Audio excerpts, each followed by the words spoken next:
Hello, everyone, and welcome to Influential Leadership Tips. My name is Dave Miller. And I'm John Hadley. Dave, we've been talking a bit about passive aggressive behaviors and how to deal with that.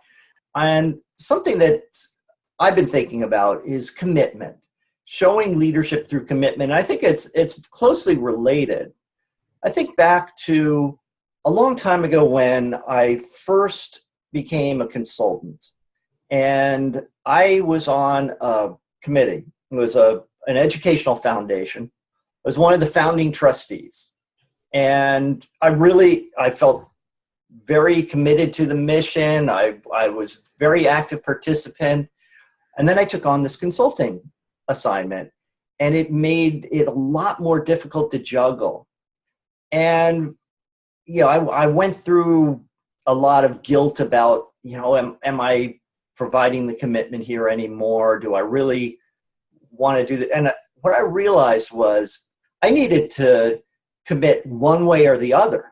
I needed to either agree that this is really important and I'm going to keep going no matter how I need to find a way to juggle it, or I needed to decide it's time to move on.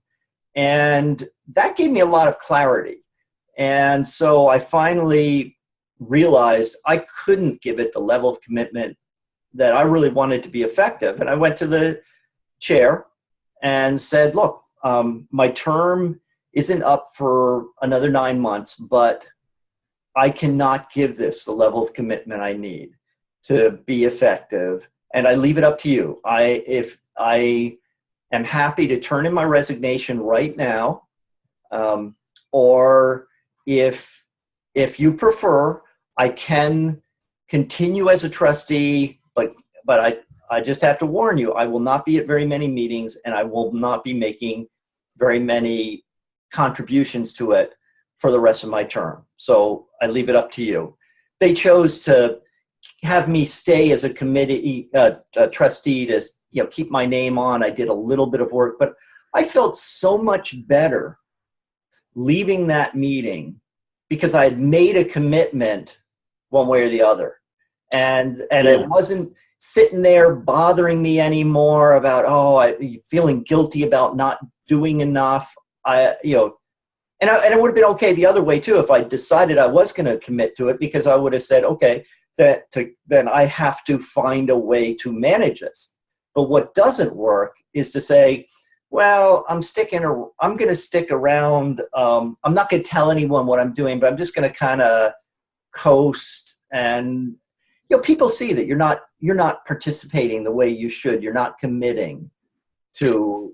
Yeah, and I'm sure the left-handed thumb wrestling club was disappointed with your stepping back from their involvement there. But I know what you mean. I mean, I think a lot of people have this internal struggle. They say, I'm taking on too much, and it's about committing, and you can't commit to everything. And you were wise to realize that and say, okay, let my yes be yes and my no be no. It's kind of an integrity play, right? Right, because if otherwise you're seen as giving lip service to certain things, and people see that too. Dave is in 25 clubs, but he's not really doing much for any of them. What's he all about? And I think your reputation suffers from that as well. But you suffer because you're torn in so many directions, and you typically feel some guilt about the ones that you're not participating in the way you should.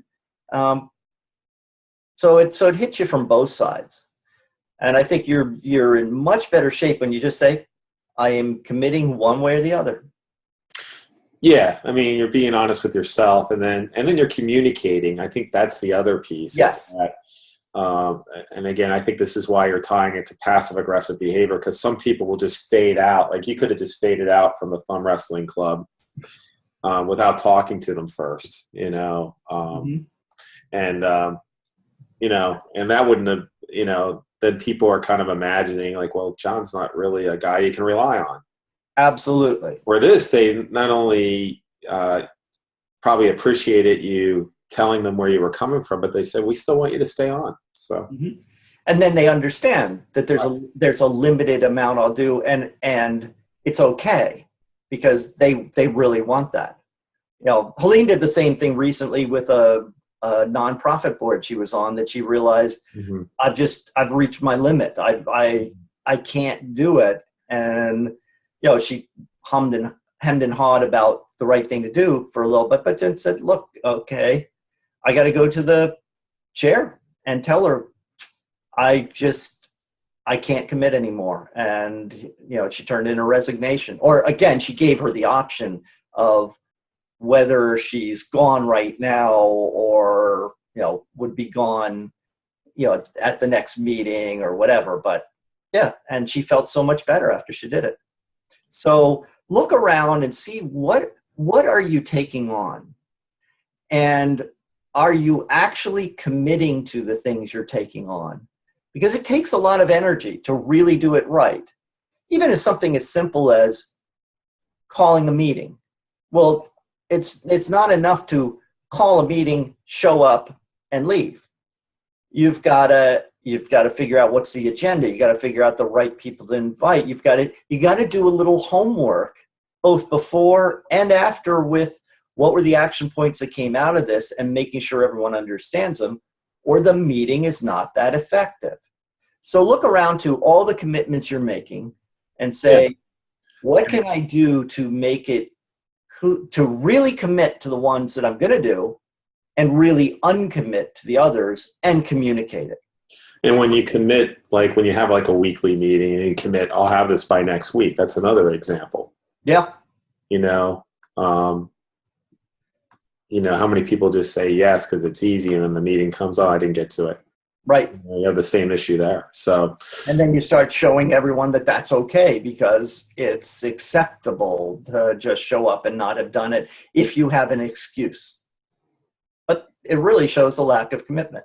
You'd be much better off at the prior meeting saying, you know, I will, if I can, I'll try, but I really don't think I'm going to be able to do it this week.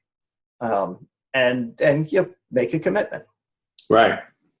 No, I think it is. I think you're better off that way. So that's what I wanted to share. Look forward to talking to you all next week. And in the meantime, be influential.